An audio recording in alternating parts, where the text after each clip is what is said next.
안녕하십니까. 오늘 대기환경 개선 국제포럼 사회를 맡은 충청남도 대기환경정책팀장 고한배입니다.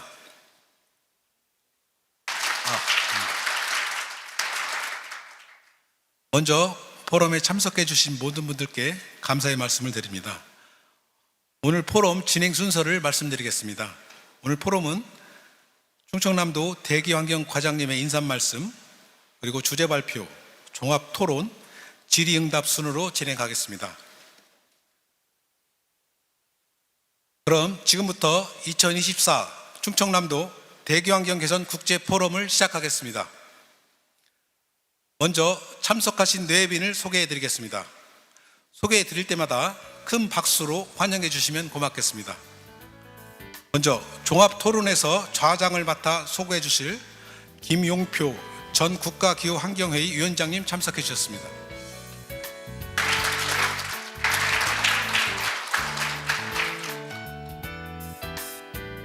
오늘 주제 발표를 위해 멀리서 오셨습니다. 버클리 로스쿨 에너지 환경 연구 센터의 켄 알렉스 센터장님 참석해 주셨습니다.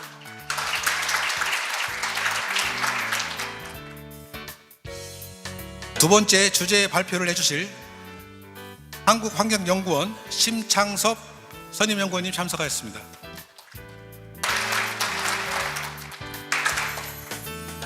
다음은 토론에 참여해 주실 6분을 소개해 드리겠습니다. 한국과학기술연구원 김경환 선임연구원님 참석하셨습니다. 중국 베이징 세콰이어 기후재단 시지핑 로우 이사님 참석하셨습니다.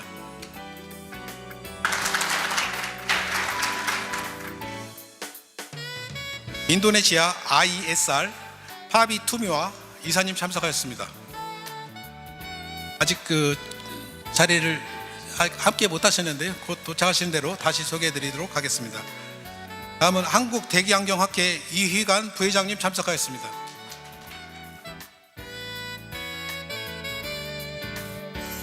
충남연구원 김종범 책임연구원님 참석하셨습니다. 마지막으로 오늘 포럼 행사 주관기관인 충청남도 대기환경과 도중원 과장님 참석하였습니다.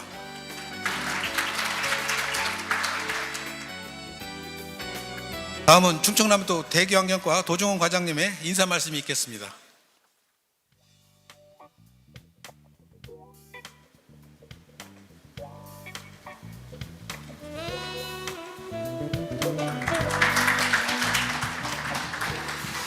예, 안녕하십니까. 방금 소개받은 충남도청 대기환경과장 도중원입니다. 오늘 여기까지 먼 길 이렇게 오셨는데 가을의 정취를 느끼면서 오셨기를 좀 바라고요. 오늘 이런 행사에 이렇게 적극적으로 참여해 주신 모든 분께 감사하다는 말씀 다시 한번 드리겠습니다. 저희 2024년도 대기환경 개선 국제포럼은 저희가 날로 심각해지던 미세먼지의 심각성을 가지고 2019년부터 쭉 진행을 해오던 행사 중의 일환입니다. 올해는 저희들 탄소 중립 국제 컨퍼런스와 같이 연계해서 진행을 하게 되는데요. 오늘 진짜 어려운 자리 해주신 좀 전에 소개드렸던 우리 켄 알렉스 버클리 로스쿨 에너지 연구센터장님, 그리고 심창섭 우리 한국환경연구원의 선임연구원님, 그리고 우리 김용표 전 국가기후환경회의 위원장님, 그리고 김경환 한국과학기술연구원의 선임연구원님, 쉬핑로우 중국 세콰이어 기후재단 이사님, 그리고 이희관 한국대기환경학회 부회장님, 김종범 우리 충남연구원 책임연구원님, 이렇게 좋은 발제 토론해 주실 거에 대해서 이렇게 먼 길 와서 이렇게 참석해 주신 것 다시 한번 진심으로 감사하다는 말씀 드리겠습니다.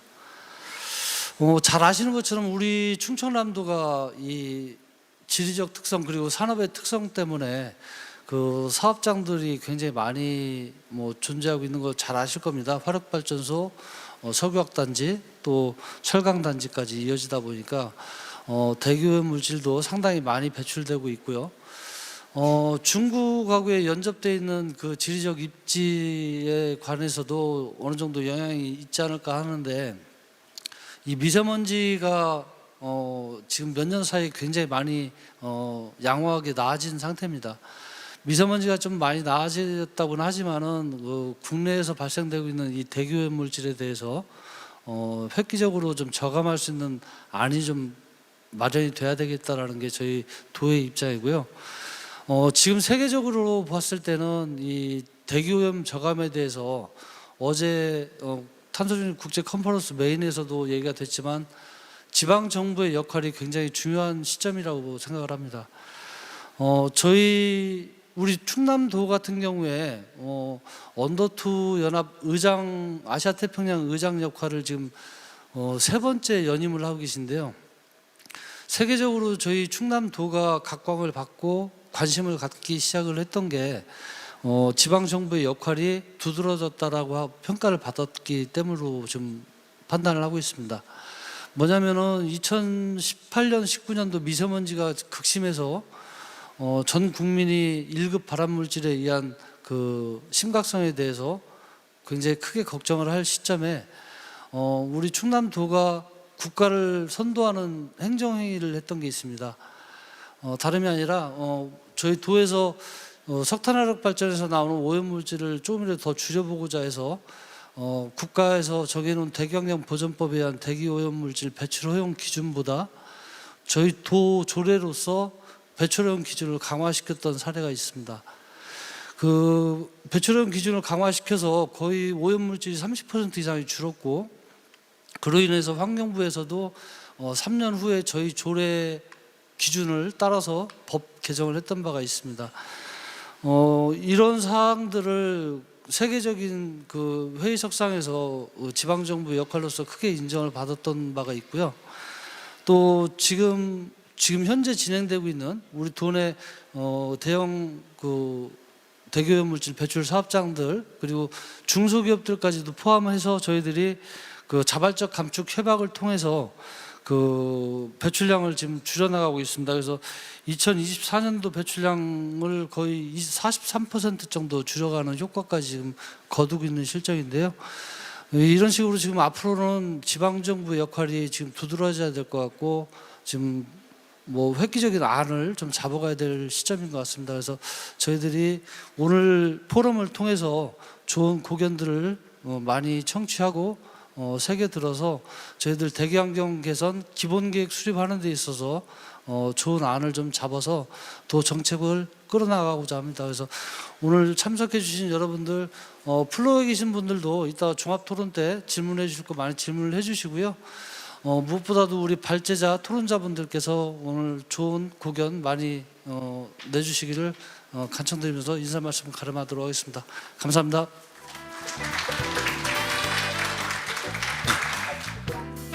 노중원 대기환경 과장님 인사 말씀 고맙습니다. 엊그제 세계 기상기구에서는 우리나라 아주 세계적으로 온실가스 농도가 최고조에 이르렀다고는 발표가 있었고요.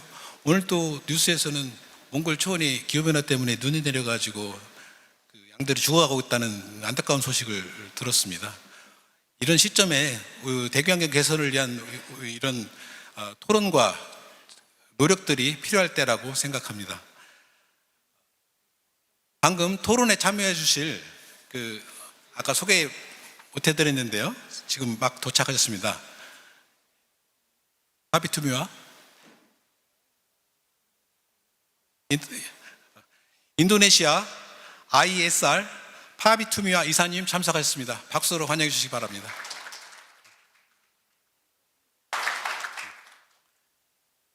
이어서 주제 발표가 있겠습니다. 참고로 지금 동시 통역으로 진행되고 있으니 그 리시버를 채널을 맞춰주시면 고맙겠습니다. 먼저 첫 번째 주제 발표는 버클리 로스쿨 에너지 환경 연구 센터의 켄 알렉스 센터장님께서 대기질 개선 캘리포니아의 교훈이란 주제로 발표를 해주시겠습니다.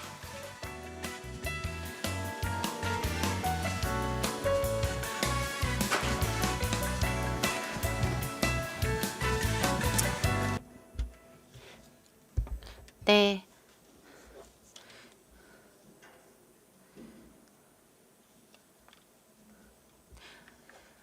네, 안녕하십니까, 여러분. 아침에 산책을 했었는데요. 네, 굉장히 공기가 좋더라고요. 네, 좋은 개선이 일어나고 있는 것 같습니다. 오늘 오전에는 미국에 있는 대기 오염 방지법과 캘리포니아에 대해서 말씀을 드릴 텐데요. 이 두 가지는 복잡한 관계가 있습니다. 미국의 대기 오염 방지법 같은 경우에는 약 300에서 400페이지가 되는 법안입니다. 여러분들이 생각하는 운송차라든지 대형 트럭 등 다양한 차량 그리고 공기 중에 적재되는 그러한 원인들 상세한 사항들이 나와 있습니다. 300페이지의 법안 중에서 100에서 200페이지는 규제입니다. 법대에서 해당 관련한 수업을 들으면 에어 퀄리티 그러니까 대기질 관련만으로도 굉장히 많은 수업을 들을 수가 있습니다. 그만큼 방대한 양이기 때문에 모든 내용을 담을 수는 없겠지만 어떠한 역사가 있었는지 그리고 캘리포니아 주와 해당 법안은 어떠한 이 영향이 있었는지 그리고 연방 정부와는 어떤 관계가 있는지 설명드리겠습니다. 오래전에는 저희가 스모그라는 단어가 없었습니다. 스모그라는 단어는 스모크, 연기, 그리고 포그, 스모크 매연과 연기, 안개가 합쳐진 말입니다.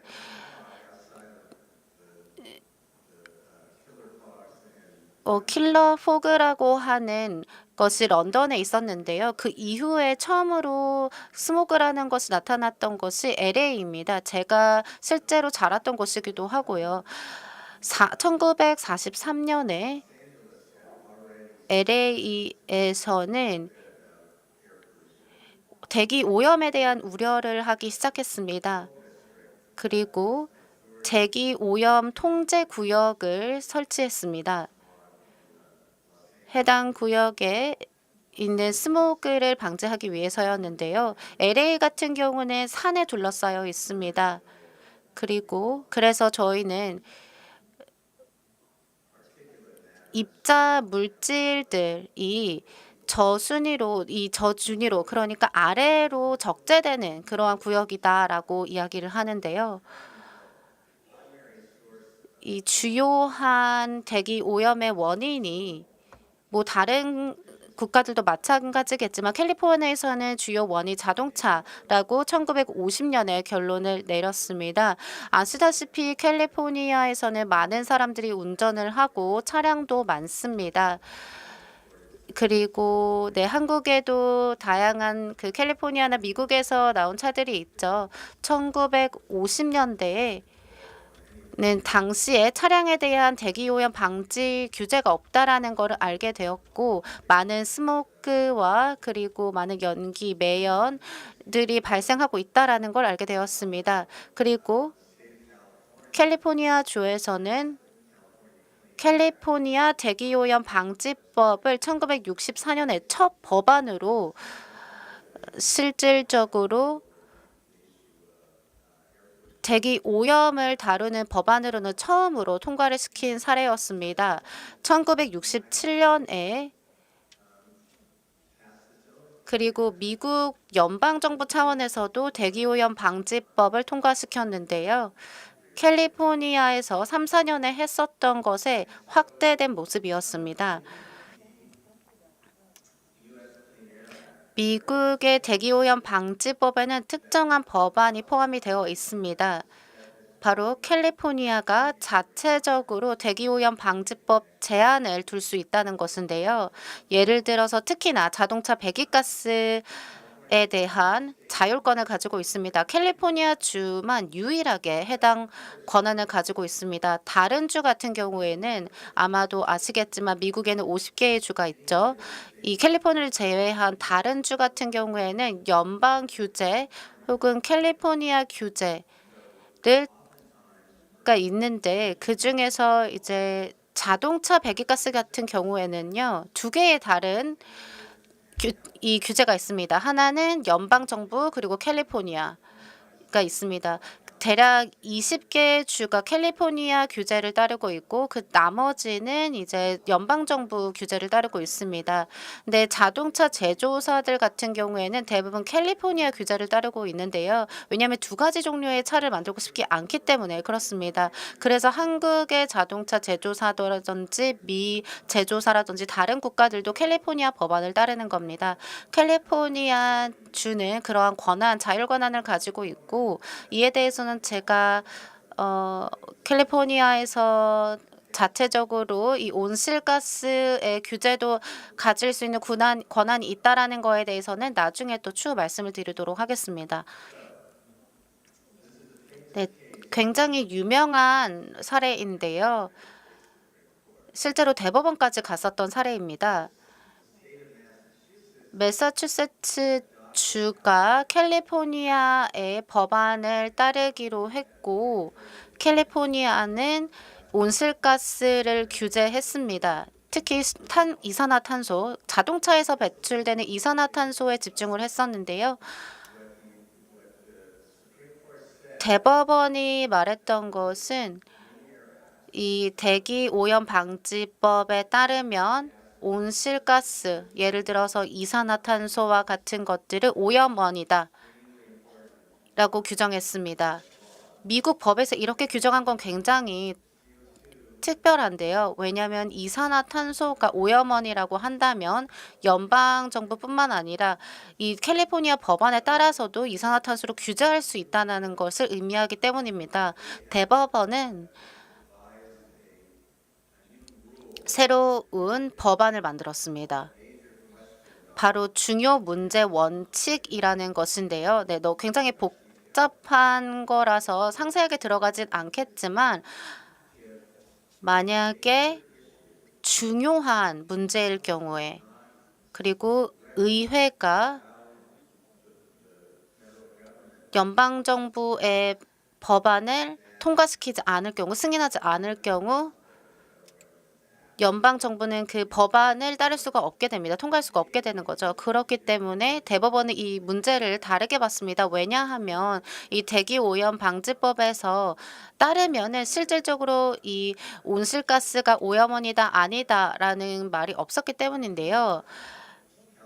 캘리포니아 주에서는 그런데 뭐 연방 정부 법안이 자체적인 그러한 정의에 따르든 말든 이 캘리포니아 주에서는 온실가스를 규제하기 시작했습니다. 네, 다음 주면 이제 여러분도 아시겠지만 미국의 대선이 이뤄질 예정이죠. 어떠한 대통령이 될지는 모르겠지만 이 대기 환경, 대기 오염 관련한 법안에 큰 영향을 미칠 것으로 예상됩니다. 트럼프 전 대통령 같은 경우에는 기후 변화가 사실이라고 믿지 않고 있습니다. 그리고 캘리포니아의 자율 권한을 계속해서 허용할지는 미지수입니다. 카밀라 해리스 후보자 같은 경우에는 캘리포니아 출신이시고 캘리포니아의 법안에 대해 지지하고 있습니다. 물론 대기 오염 방지법에는 다양한 면이 있습니다. 또 중요성도 있는데요. 각각의 주는 배출량이나 다양한 오염 원인에서 나오는 예를 들어서 석탄 화력 발전소나 네, 천안에도 있는 그러한 발전소에서 나오는 배출량을 감소하는 계획을 세워야 합니다. 뭐 다양한 오염원들이 배출원이 있을 텐데요. 네, 미국에는 그러니까 달성할 수 없는 곳들이 있습니다. 예를 들어서 이 대기 오염이 특정한 수준의 이하일 경우에 뭐 예를 들어서 이산화질산이라든지 네 그리고 20 ppm 이상 뭐 10 ppm 같은 입자들이 있는 그러한 것들이 있을 때 그 규제를 따를 경우에 계속해서 연방 정부 같은 경우는 주 차원에서 캘리포니아 주를 포함해서 이러한 오염 물질을 발생하는 회사들이 더 많은 행동을 취할 수 있도록 하게 합니다.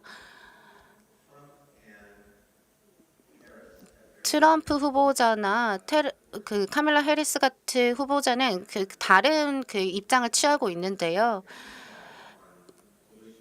그래서 어떠한 대통령이 되느냐에 따라서 미국 전체적으로 대기 오염 법안에 많은 영향을 미칠 것으로 예상됩니다. 그리고 어떠한 방법을 사용할지, 어떤 후보자가 더 강력하게 법안을 추진할지에 대해서도 미지수로 지켜봐야 할 것 같습니다. 그리고 향후 만약 트럼프 전 대통령이 대선에 통과하게 된다면 캘리포니아 같은 경우에는 계속해서 어느 정도의 자율 권한을 가지긴 하겠고, 그리고 계속해서 캘리포니아에서는 배출량을 감소하기 위한 노력을 이어갈 것으로 보입니다. 캘리포니아에서는 자율적인 권한을 가지고 있고, 그런데 이러한 자율적 권한을 사용하는 것과 실질적으로 대기오염 방지법을 사용하는 것은 다릅니다. 왜냐하면 캘리포니아에서만 실제로 적용할 수 있는 그러한 법안들이 있고 다른 주에서 캘리포니아 법안을 적용하는 데는 약간의 제한 사항이 있기 때문입니다. 그래서 캘리포니아의 면제 권한에 대해서 말씀을 드릴 텐데요. 연방 정부는 이 면제를 캘리포니아에 주기 위해서는 의회가 승인을 해야 하는데 트럼프가 몇 년 전에 실질적으로 대통령으로 행정부에 있을 때 이 권한을 뺏고자 했었고 캘리포니아가 행정부를 소송한 바가 있었습니다. 그래서 실질적으로 이 행정부가 바뀌었을 때 어떠한 변화가 있을지 대법원에는 어떻게 반응을 보일지 지켜봐야 할 것 같습니다. 트럼프 대통령 행정부 당시에 캘리포니아는 실질적으로 국제적으로 더 많은 활동을 했습니다.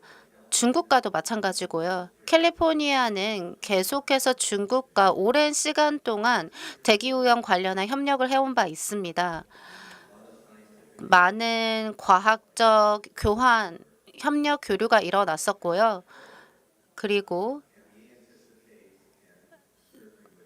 당연히 저희도 이러한 협력 관계가 중국, 유럽, 한국과도 일어나길 바라고 있습니다. 그렇게 된다면 캘리포니아는 계속해서 이러한 협력을 환영하는 바입니다. 그리고 캘리포니아에서는 배출 거래제를 도입하고 있는데요. 특히나 LA 기반의 배출하는 회사들의 거래제를 적용하고 있습니다. 많은 온실가스들, 메탄을 포함한 온실가스가 어제는 저희가 메탄에 대해서 좀 이야기를 했었죠. 캘리포니아가 많은 엄격하게 메탄 감축을 위한 법안들과 규제들을 준비하고 적용하고 있습니다. 그렇기 때문에 캘리포니아는 계속해서 국제적으로 이러한 노력을 이어갈 것 같습니다. 하지만 미국 전체로 봤을 때는 계속해서 대기오염에 관련한 노력을 진행하고 있습니다. 앞으로 굉장히 중요해질 텐데요. 하지만 어려워질 것으로 생각합니다. 말씀드렸듯이 제가 LA 출신인데요. LA의 대기 환경은 제가 어렸을 때보다도 많이 개선되었습니다. 인구가 더 많아졌음에도 불구하고요. 물론 개선되고 있는 속도가 좀 느려진 것이 안타깝긴 하지만 계속해서 개선할 것으로 보입니다. 네, 이렇게 여러분들 앞에서 발표하게 되어서 정말 기쁘게 생각합니다. 한국에서도 대기질 개선이 기대되는 바입니다. 감사합니다. 캘리포니아 대기질 개선 사례를 소개해 주신 켄 알렉스님께 다시 한번 뜨거운 박수 부탁드리겠습니다. 다음 주제 발표를 해주실 분을 소개해드리겠습니다. 다음은 한국환경연구원 심창섭 선임연구원님께서 한국의 대기환경 개선 정책 현황 및 사례란 주제로 발표를 해주시겠습니다.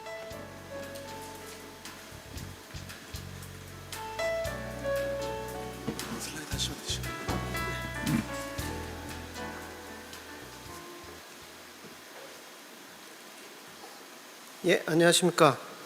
한국환경연구원의 심창섭입니다. 오늘 우리나라에 대해 그 대기환경 관리 정책에 대해서 좀 말씀드리려고 했는데요. 앞서 발제자께서 얘기하신 것처럼 저희 나라도 굉장히 복잡하고 굉장히 여러 제도가 계속 생기면서 상당히 이게 간단하게 정리를 해드린다는 게 굉장히 쉬운 일이 아닌 것 같습니다. 그래서 오늘도 시간도 제약도 있고 해서 중요한 부분을 위주로 간단하게 좀 설명을 해드린다는 좀 양해를 부탁드리겠습니다. 저희 나라 대한민국의 대기관리 정책에 대해서 좀 말씀드리면 최근 한 10여 년 정도의 상황을 말씀드리면 미세먼지의 저감을 가장 우선순위를 두고 진행을 했다고 보시면 될 것 같습니다. 그래서 어떻게 보면 좀 늦은 감이 있습니다. 초미세먼지를 관리 대상에서 지정을 해서 이제 국가적으로 관리를 한 지가 이제 한 10년 정도 됐다고 보시면 될 것 같습니다. 2015년부터 측정을 했으니까요. 그리고 그때 이제 미세먼지 관리 대책 이런 것들이 이제 나왔었고 상황이 별로 좋아지지 않았습니다. 그래서 그 2019년에 미세먼지 특별법이라는 것을 이제 신설을 해서 거기에 대해서 미세먼지 관리 종합계획이라든지 이런 부분들을 이제 시행을 하게 됐죠. 그것이 이제 불과 5년 전의 일입니다. 그러니까 어떻게 보면 상황이 개선되지 않고 이러니까 이행계획에 굉장히 그 방점을 둬서 시행한 지가 얼마 되지 않았다고 보시면 될 것 같습니다. 그리고 지역별로 보면 사실 그 이행의 어떤 당사자가 중앙정부만 있는 것이 아니죠. 좀 전에도 캘리포니아 사례를 말씀드렸지만 지방정부라든지 여러 가지 그 로컬에서 일어나는 여러 가지 그 이행들이 굉장히 중요한데 이런 부분들은 사실은 이제 과거에 얼마 전까지 수도권 위주의 대응만 있었습니다. 그렇지만 이제 2019년, 20년을 지나면서 권역별 대기환경 관리 기본 계획이라고 해서 우리나라에서 대기오염이 안 좋고 배출량이 많은 4개의 권역을 지정해서 좀 이행 계획으로서 좀 디테일하고 좀 강력한 그런 정책이 시작된 지 한 5년 정도의 역사를 갖고 있다고 보시면 되겠습니다. 그래서 지금 오늘도 중부권 얘기를 이미 그 과장님께서 말씀하셨지만 짧은 역사임에도 불구하고 어느 정도 그 이제 사업장 관리라든지 그런 부분에서의 성과는 있었고 다만 앞으로 이제 우리나라가 좀 더 그 대기 오염에 의한 피해가 줄으려면 상당히 이제 여러 가지 과제가 있기 때문에 그런 부분에 대해서는 남은 시간에 조금 더 말씀을 드리도록 하겠습니다. 우리나라의 이제 현재 그 대기환경의 어떤 제도의 체계를 보시면 가장 이제 상위 계획이라고 할 수 있는 것이 대기환경 보전법입니다. 대기환경 보전법에서 그 지향하는 그 대기환경 개선 종합계획이 있습니다. 대기환경 종합계획은 10년 단위로 수립됐는데요. 이번에 이제 그 대기오염 기준에 대한 WHO의 어떤 기준이 강화됐고 여러 가지 탄소 중립이라는 이슈들이 맞물리면서 중간에 그런 것들을 개정을 할 수가 있습니다. 그래서 재수립의 어떤 차원으로 2023년부터 2032년에 이번 정부에서 새롭게 어떤 제도를 그 정책을 수립했다고 보시면 되겠습니다. 그래서 그 수립에 대한 요지를 좀 말씀드리면 이 부분을 좀 스킵을 하고요. 네. 이제 여기 주요 오염물질 배출량이 있죠. 21년도 기준으로 했을 때 이제 32년까지 이제 그 감축량이 이제 그 설명이 돼 있고요. 좀 더 자세하게 말씀을 드리면 감축률을 좀 보시면 될 것 같습니다. 감축률을 보시면 32년까지 뭐 낙스 같은 경우에 상당히 중요한 물질이죠. 45%까지 감축을 하는 것을 목표로 하고 있고, 미세먼지 농도도 뭐 미국보다 저희가 뭐 많이 안 좋지만 21년도에 18 마이크로그램 전국 평균 농도에서 27년에는 13 마이크로그램, 그 다음에 32년에 12 마이크로그램 정도까지 이제 이런 감축을 근거로 낮추겠다는 목표를 세웠습니다. 여기에 대해서 달성 가능하냐에 대한 여러 가지 비판이 있는데요. 거기에 대해서도 뭐 좀 말씀을 드리겠습니다. 하지만 이제 당시에는 어떤 이행 계획이라기보다는 이 정도 감축이 가능하겠다는 그런 어떤 파서빌리티를 좀 중심으로 해서 이 정도가 가능하다는 그런 방점을 두고 목표를 정했다고 하면, 제가 이제 또 말씀드린 그 권역별 대책은 실제로 이행 계획이거든요. 이제 그런 부분에 대해서 이제 얼마나 달성 가능한지 그런 부분들을 좀 이따 또 설명을 간단히 드리겠습니다.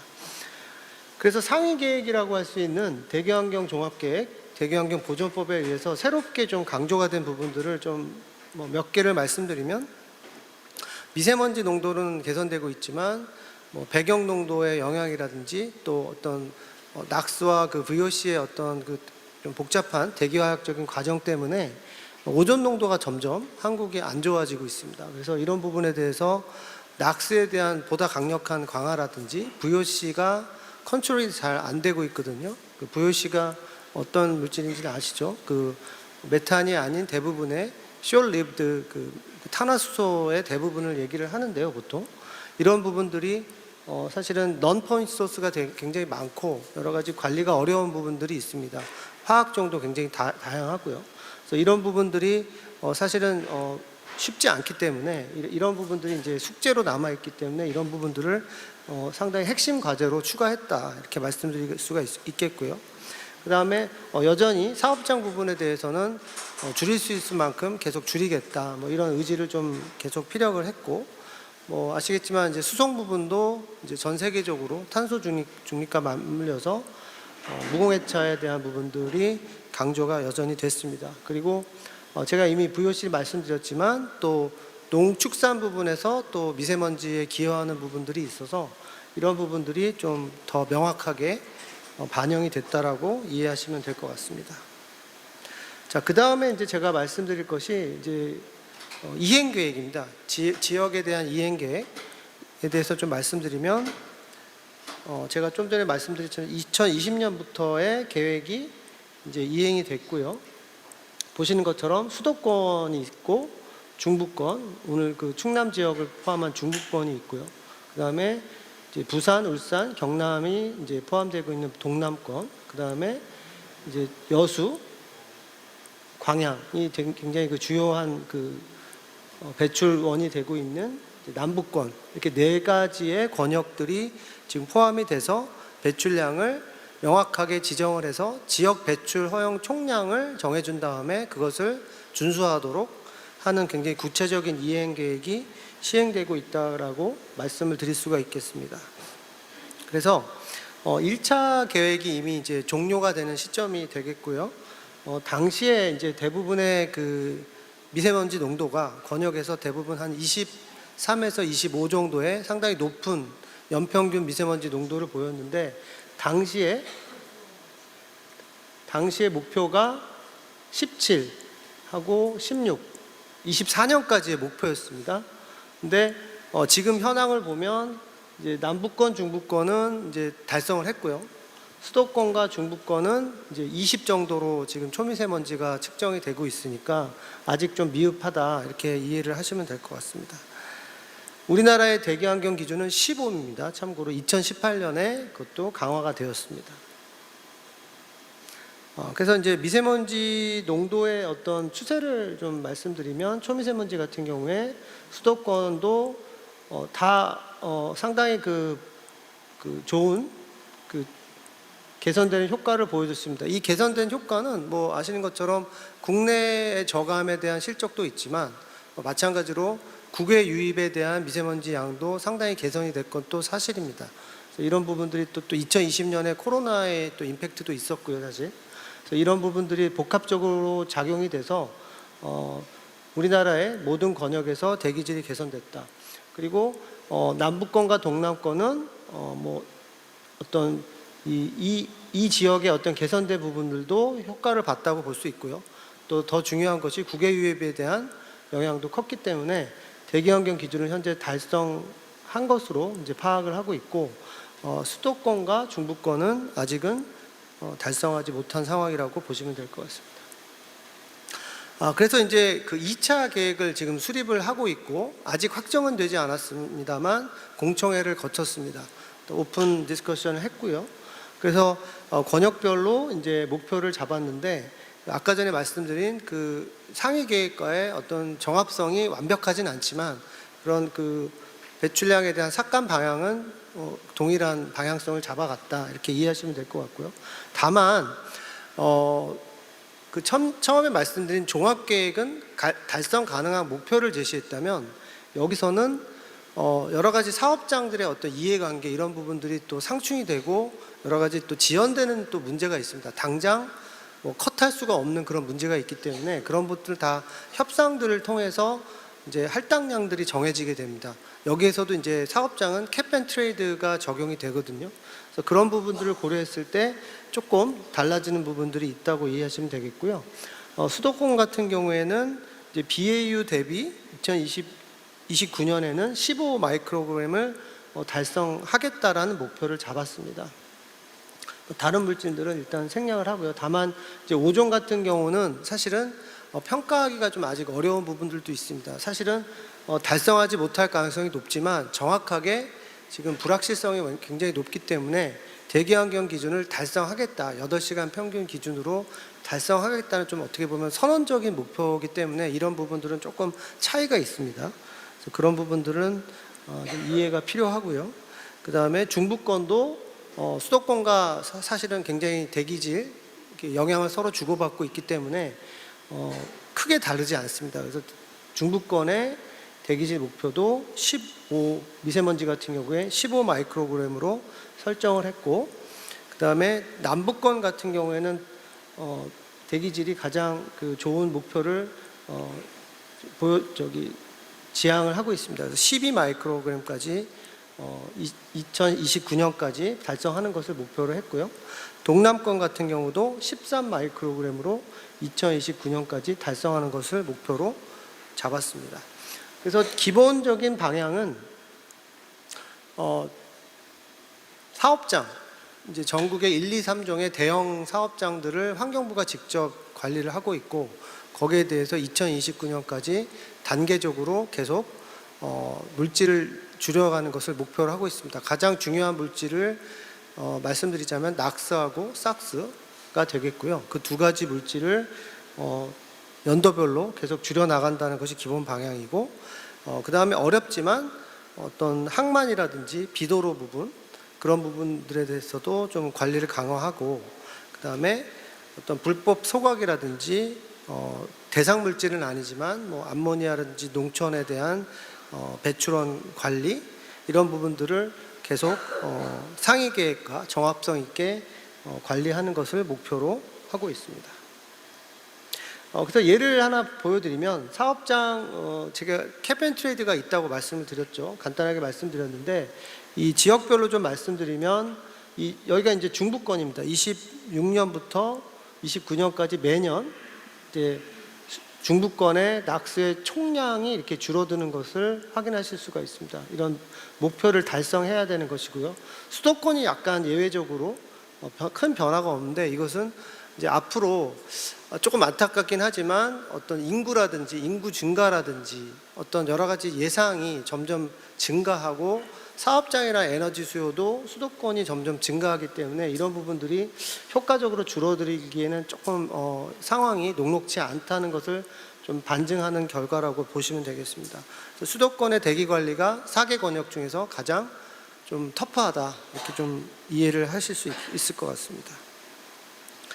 그래서 권역 계획의 어떤 그 편익에 대해서 저희가 예상을 하는 걸 좀 말씀드리면, 뭐 권역별로 나눴지만 전국적으로 말씀드리면 2021년 대비 조기 사망자 수가 약 6천 명 정도 감소할 것이다. 29년에. 그리고 거기에 대한 편익은 약 7조 원 정도로 예상을 하고 있습니다. 그래서 이런 부분들은 저희가 당초 2020년에 조기 사망자 수를 한 15,000명, 2만 명 정도로 봤는데요.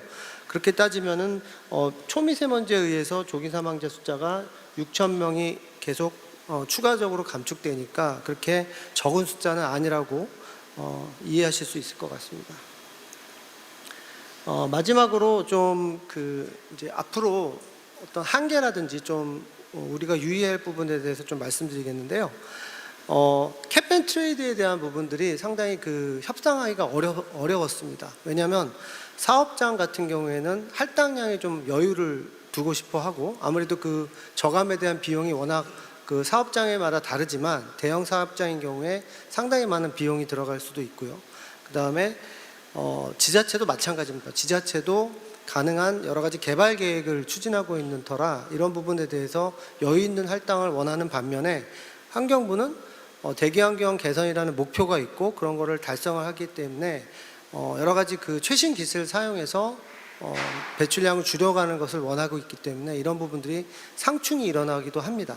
그리고 또 하나는 캡앤트레이드가 있기 때문에 배출량을 사실 넉넉하게 주다 보면 트레이드가 일어나지 않는 부분도 있고 거기에 대해서 미리 선제적인 조치를 취한 사업장에 실질적인 혜택이 없습니다. 이런 제한 조건이 좀 있기 때문에 이런 부분에 대해서 총량을 얼만큼 주어져야 되느냐에 대해서 굉장히 복잡하고 좀 첨예한 그런 좀 이해관계가 있다. 이런 부분들이 좀 어려운 부분이라는 말씀을 드리고요. 보는 시각에 대해서 아까 전에도 발제자께서 이건 어떻게 보면 가치관에 대한 좀 문제일 수도 있습니다. 그래서 이런 부분에 대해서 어떤 국민적인 동의라든지 지자체에서도 이런 부분에 대해서 어떤 지자체의 의지 이런 부분들이 상당히 중요해졌습니다. 우리나라도 이런 부분에 대해서 좀 말씀드리고 싶었고요. 그 다음에 지금 이 기본계획 같은 경우는 정량적인 평가를 받습니다. 여러 가지 대책들이 많지만 정성적이고 선언적인 대책들은 평가를 아직 받지 못하고 국가가 그런 정책에 대한 실질적인 삭감량을 산정할 수 있어야만 평가를 받을 수 있는데 이런 부분들도 사실 삭감량을 산정해 주지 않으면 평가를 받지 못하는 또 그런 맹점이 있습니다. 그래서 이런 부분들은 중앙정부가 됐던 어떤 지방정부가 됐던 삭감량을 현실적으로 산정을 해서 평가를 받을 수 있도록 아니면 정성적인 대책도 어떤 환경부라든지 주관기관들이 인정해주는 그런 또 방향이 굉장히 중요하다 이렇게 말씀드릴 수 있고요. 마지막으로 이제 앞으로 미세먼지도 굉장히 갈 길이 좀 있지만 오존이라는 또 새로운 오염 물질의 농도가 증가하고 있기 때문에 낙스에 대한 좀 과감한 저감이라든지 우리가 잘 하지 못하고 있는 VOC에 대한 감축이 상당히 2020년대에는 이제 앞으로 굉장히 중요해질 것이다. 이런 말씀을 마지막으로 드리겠습니다. 감사합니다.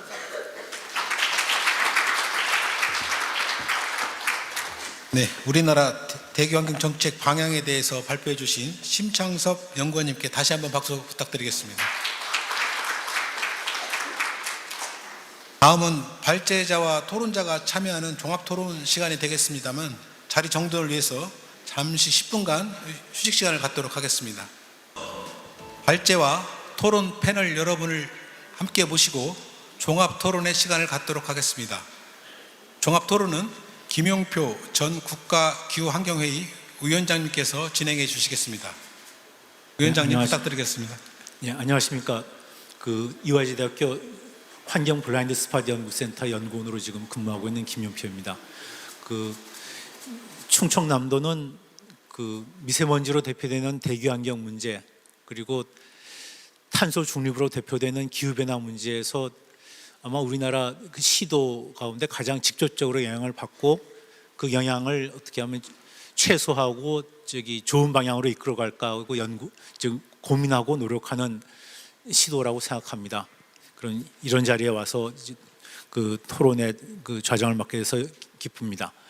그 토론 시간은 50분이고요. 지금 연사께서 7분이 계시기 때문에 그 발표는 각 토론자들께서 한 7분 이내로 해주시면 고맙겠습니다. 한 7분 정도로 해주시면 되고요.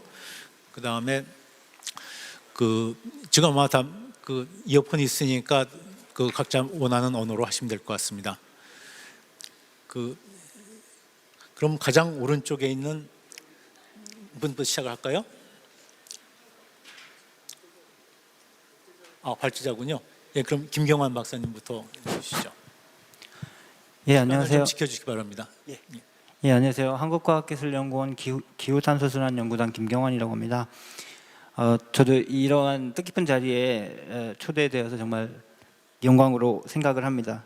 제가 충남연구원의 이제 김종범 박사님을 잘 아는데 항상 이 대기질의 그 관리 측면이나 이런 연구 측면에서 상당히 불철주야 연구를 하고 있는 모습을 보면서 상당히 엄청 노력을 많이 하는 지자체다라고 저는 생각을 하고 있습니다.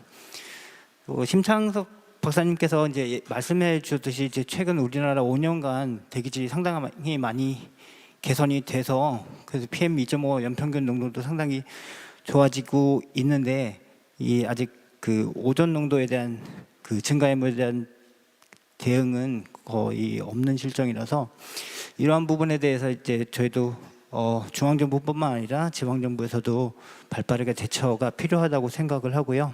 그리고 그래서 그러한 부분에 있어서 제가 올해 9월에 일본의 대기환경학회를 다녀왔는데 일본도 예전에 이제 PM 2.5 농도 문제로 상당히 골치를 썩이다가 최근 5년간 그 일본 국내 PM 2.5 환경 기준인 10 마이크로그램 per 큐빅미터를 대부분이 좀 만족을 해서 지금은 이제 PM 2.5에 대한 대책보다는 그 오존 농도가 계속 증가를 하고 있기 때문에 그 오존 문제에 대한 연구랑 그리고 그거에 관련된 관리 정책들을 상당히 많이 진행을 하고 있는 것으로 파악을 하였습니다. 그리고 이제 특히 이제 그러한 부분에 있어서 대기 중에 이제 옥시던트라고 하는 그 것들이랑 그리고 이 오존이랑 에어로졸이 이제 계속 감소를 하다 보면 1차 배출은 거의 다 이제 줄일 부분들이 많이 없어지고 2차 생성이 상당히 많아지는데 그 2차 생성 유기에어로졸도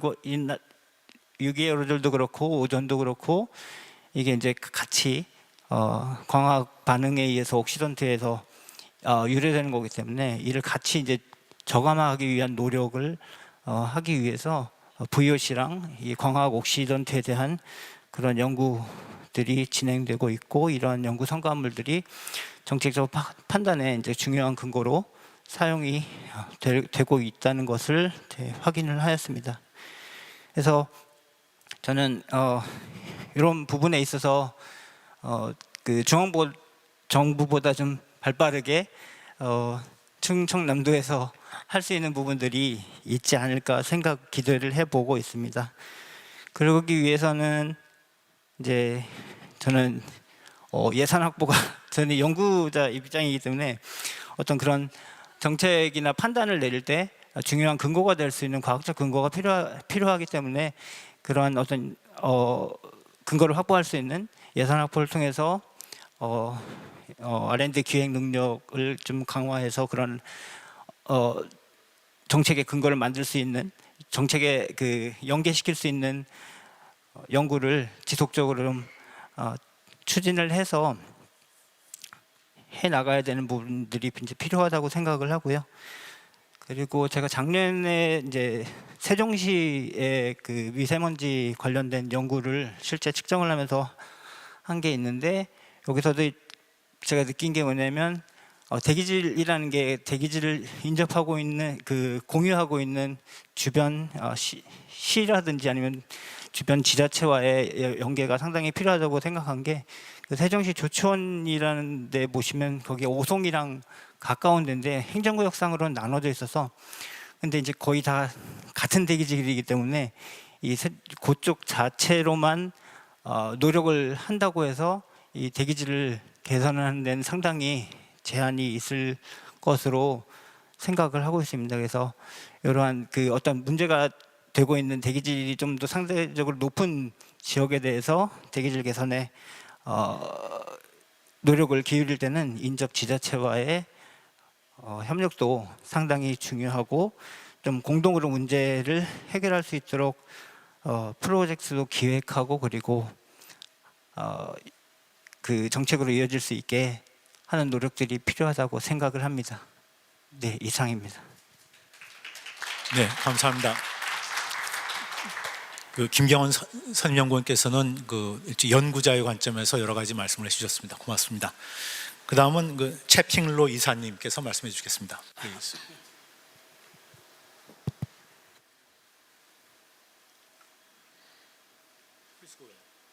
Okay.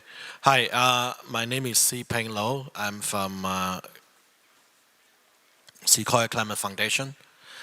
I was born in Hong Kong and I have worked in China for the last 25 years. My work is to support NGOs and governments around the world to accelerate the energy transition. Thank you for giving this opportunity to share a few thoughts about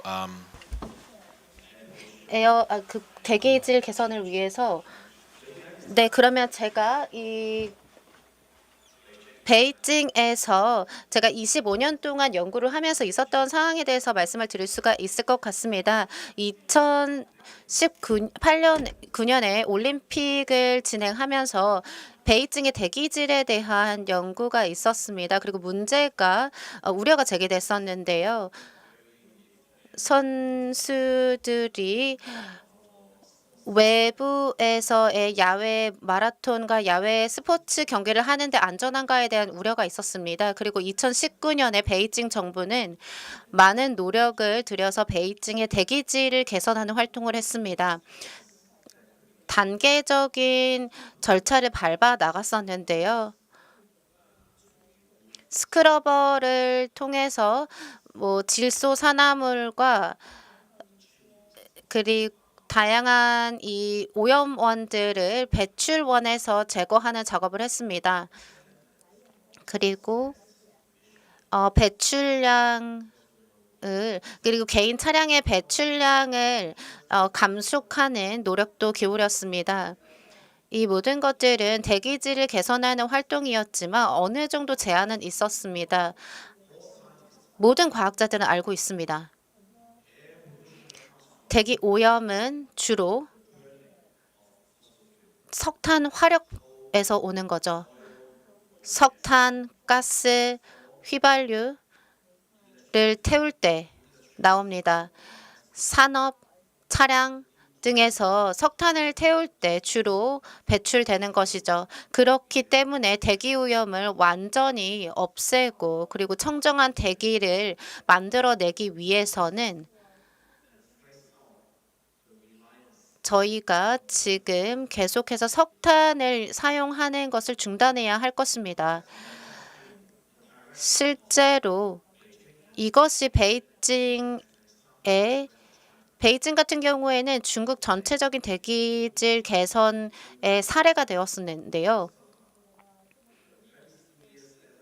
지금 현재 굉장히 심각한 대기 오염으로 인한 영향이 수백만 명에게 미쳐지고 있습니다. 실제로 2010년에 있었던 대기 오염 문제들이 이제야 사람들에게 영향을 미치는 것이죠.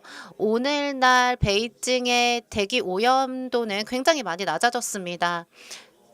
왜냐하면 도시와 베이징과 베이징 근접한 도시들이 석탄 사용을 줄였기 때문입니다. 석탄, 오일, 이 기름을 포함해서요. 그리고 아마 중국에 가시면 보시겠지만 초록색으로 적혀있는 신규 에너지 차량이다라는 걸 보실 수가 있을 겁니다. 실제로 전기차 도입률이 50%가 넘습니다. 그러니까 중국에서의 2대 중 1대는 신규 에너지차, 그러니까 전기차라는 겁니다. 그래서 차량 중에서 도로에 있는 차량 중에서 대기 오염을 발생시키고 기후 변화를 일으키는 원인은 줄어들었다라고 말씀드릴 수 있겠습니다. 베이징의 에너지 구성에는 석탄이 적고 석유도 적습니다. 대부분의 경우에는 베이징에서의 전기는 인도에 있는 몽골리아에서 오는데요. 그 태양열입니다. 그리고 이러한 태양열 사용은 대기에 배출되는 석탄으로 인한 혹은 천연가스로 인한 배출원을 양을 줄이고 있고요. 산업 생산, 공장에서 사용하고 있는 전기 같은 경우도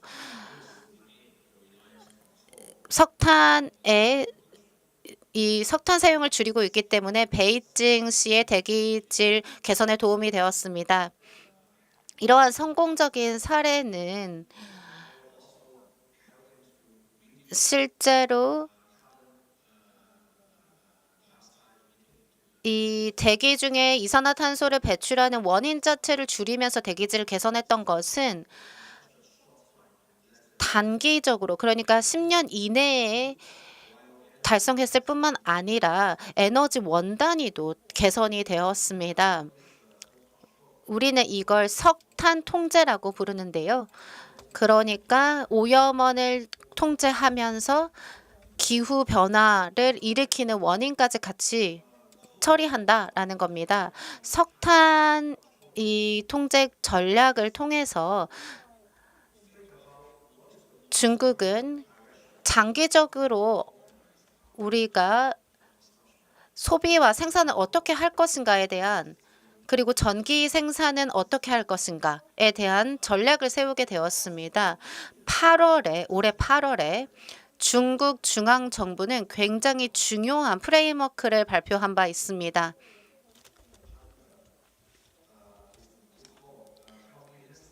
종합 그린 전환 경제 개발 프레임워크입니다.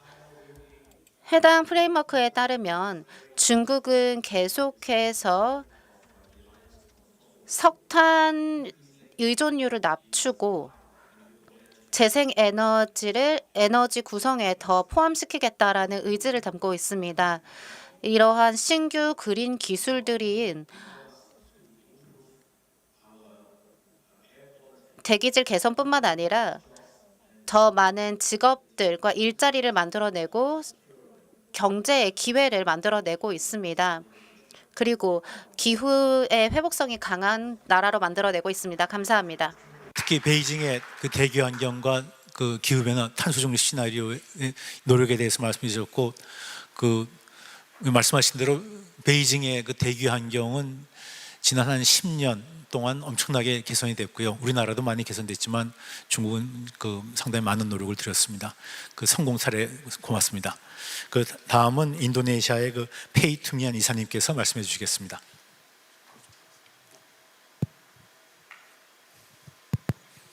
Thank you very much. And 네, 감사합니다.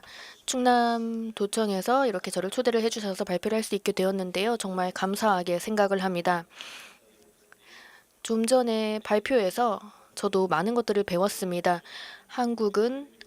인도네시아는 한국과 중국에 많이 배워야 할 것 같습니다. 배워서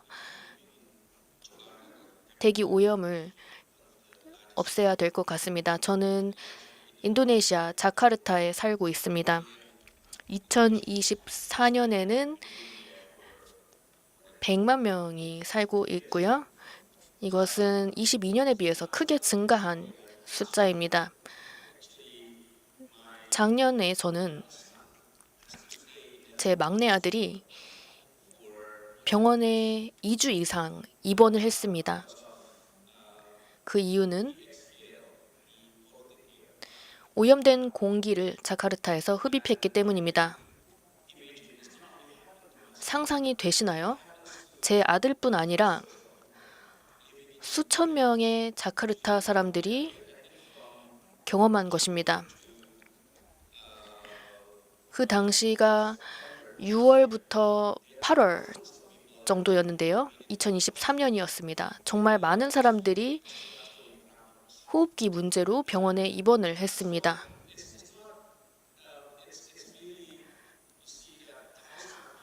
수천 명의 사람들이 병원에 이 급성 심각한 호흡기 문제로 입원을 한 것입니다.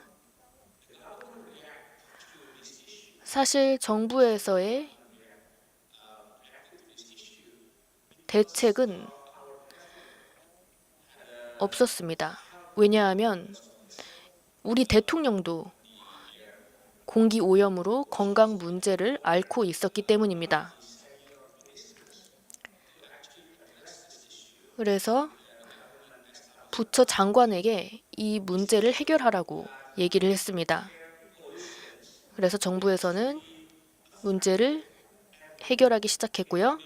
이것은 모든 사람들에게 영향을 끼치는 문제입니다. 고위급 관계자들도 피해갈 수 없습니다. 아무도 피할 수 없는 심각한 문제라고 생각을 합니다. 그래서 제가 몇 가지 숫자를 보여드리겠습니다. 왜 이 공기 오염 문제가 자카르타에서 심각한지 말씀드리겠습니다. 자카르타의 공기 오염을 살펴보면 연구에 따르면 조기 사망률이 매년 10,000명이 더 많아집니다. 공기 오염 때문에요.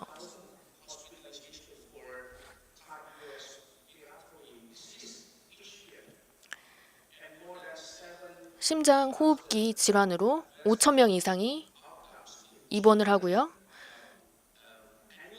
그리고 매년 어린아이들이 병원에 입원을 하고 조기 사망을 하게 됩니다. 이건 정부에서 굉장히 많이 걱정하고 있는 부분입니다.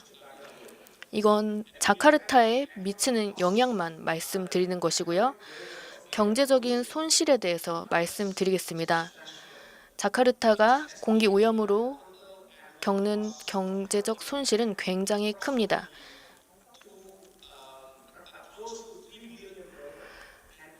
매년 30억 달러의 손실을 보고 있습니다.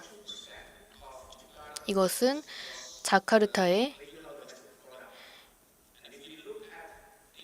지역 상품의 성장의 2%에 달하는 것입니다. 그렇게 해서 정말 많은 사람들이 병원에 입원하게 됩니다. 공기 오염으로 인한 많은 결과가 생겼습니다. 수명도 줄어들고요. 질병도 얻게 됩니다.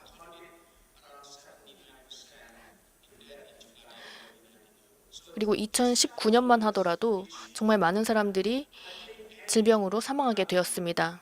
이런 수치들을 보면 정부에서는 엄청난 노력을 해서 배출량을 줄여야 합니다. 사람들의 건강과 경제를 생각을 하면요. 자카르타 상황을 보면 먼저 대중교통이 문제입니다. 화석 연료를 태우는 것, 이 자체가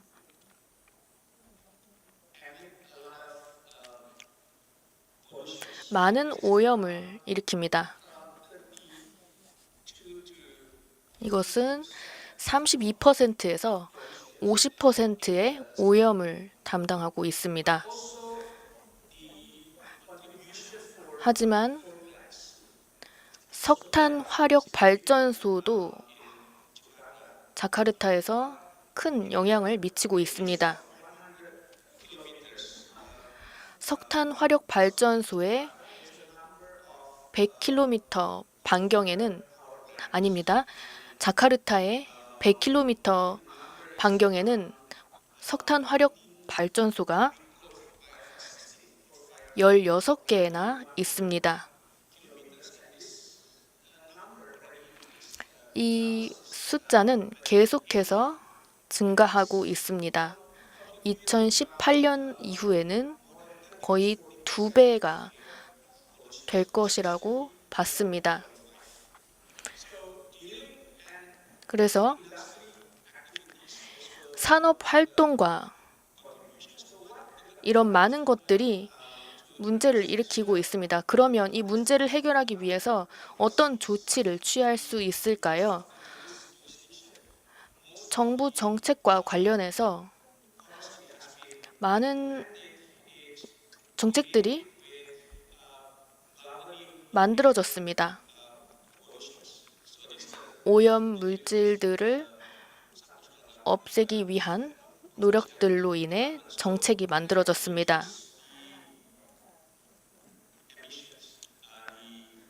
배출량을 줄이고 배출원을 줄이고자 하는 노력이었습니다.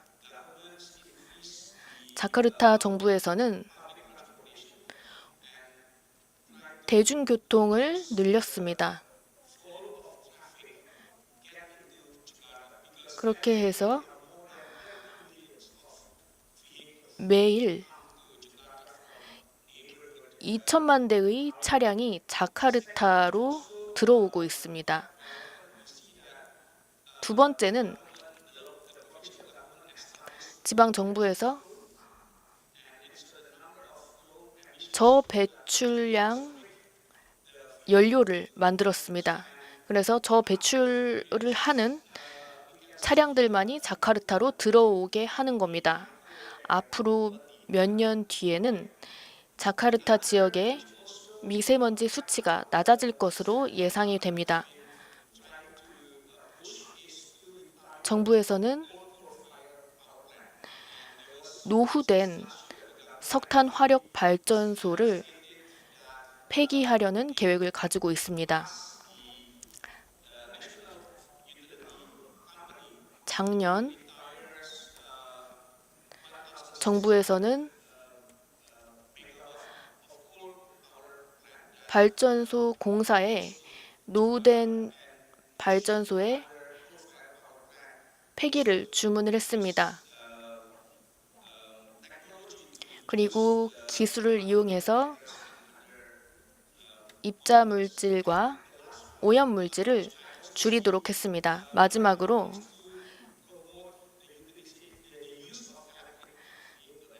전기차의 사용을 증진시키는 것입니다. 자카르타에 점점 더 많은 전기차들이 생기고 있습니다. 한국의 현대자동차도 자카르타에서 전기차로 유명합니다. 결국 가장 중요한 것은 정부가 오염원 자체에 대한 해결을 통해서 공기 오염을 줄이는 것입니다. 사회적 그리고 건강 관련된 경제적인 문제를 해결하기 위한 것입니다. 건강 영향 사례, 그다음에 인도네시아 정부의 역할, 그다음에 노력에 대해서 말씀해 주셨습니다. 예, 그다음은 이희관 부회장님께서 말씀해 주시겠습니다. 예, 부탁합니다. 예, 안녕하세요. 저는 개인적으로는 인천대학교 환경공학과에 소속되어 있고요. 오늘 여기는 이제 한국 대기환경학회의 입장에서 자리를 참석하게 됐습니다.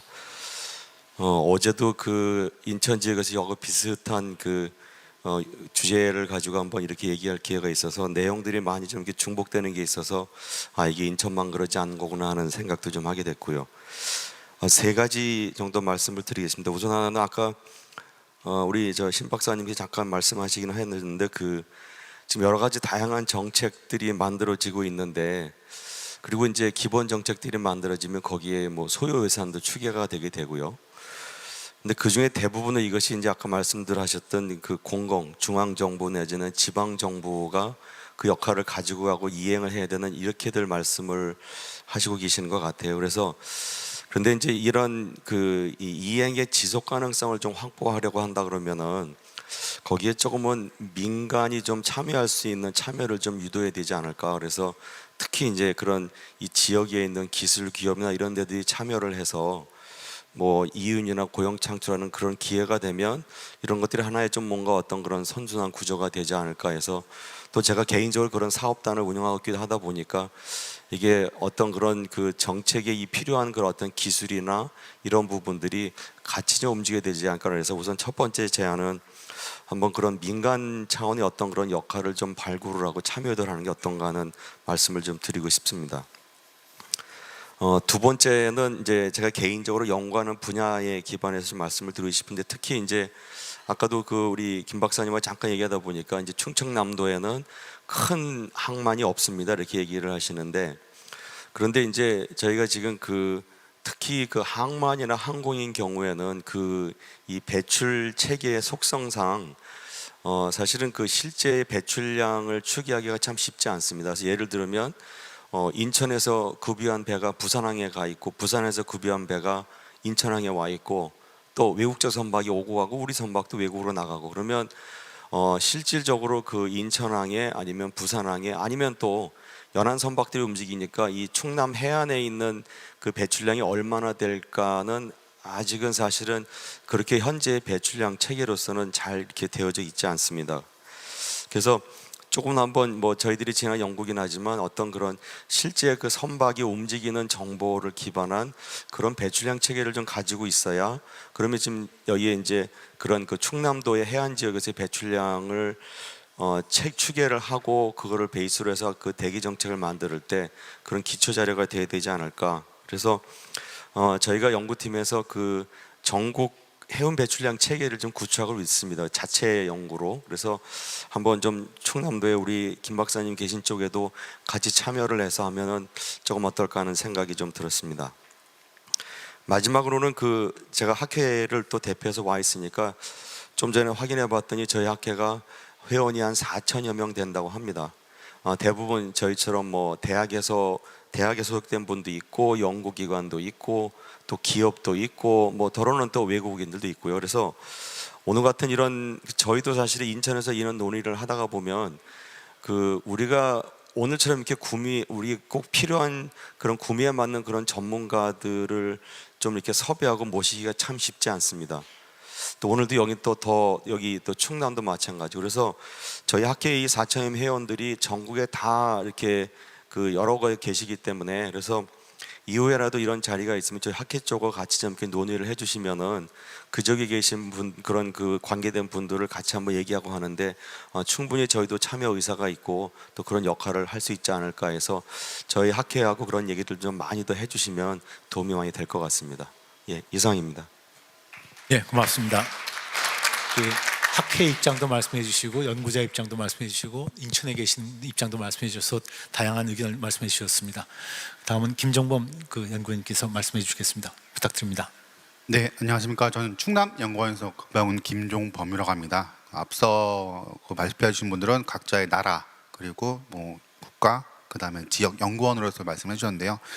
저는 이제 충청남도에서 지금 근무를 하다 보니까 이제 충청남도에 대해서 좀 말씀 몇 가지 드리려고 합니다.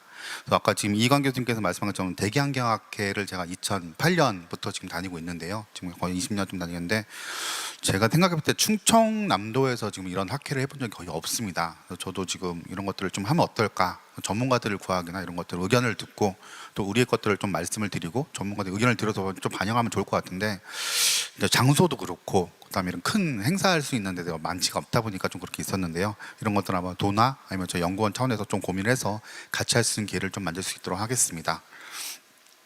오늘은 제가 말씀드릴 건 한 6가지 정도를 좀 말씀드리려고 합니다. 첫 번째가 저희가 대기오염을 하게 되면은 배출량 아니면 농도로 지금 많이 하고 있거든요. 근데 모든 정책들은 아까 그 먼저 말씀해 주신 그 배출량 이런 것들이 자료를 기반으로 하는 정책들이 다 수립이 되고 있거든요. 네, 이런 것들 봤을 때 캡스라고 합니다. 네, 이런 것들이 지금 2021년부터 지금 최근이 2016년까지 해서 한 최근 5, 6년 정도 분석을 해보면은 저희가 충청남도가 거의 한 34%를 감축을 했습니다. 이는 전국에서 제일 많은 양이고요.